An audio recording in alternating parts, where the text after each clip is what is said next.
Hormuz প্রণালী থেকে আর ফিরে আসতেছে না তেলবাহী জাহাজগুলি। কি রয়েছে তার পিছনে? কি হয়েছে ইরানের সাথে বাংলাদেশের?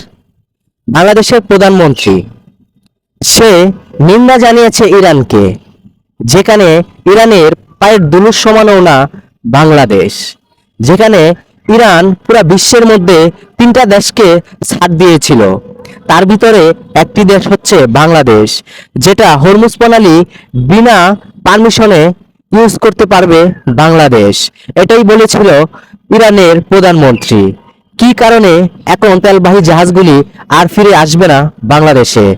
বাংলাদেশের প্রধানমন্ত্রী বর্তমান তারেক জিয়া সাহেব সে নিন্দা জানিয়েছেন ইরানকে।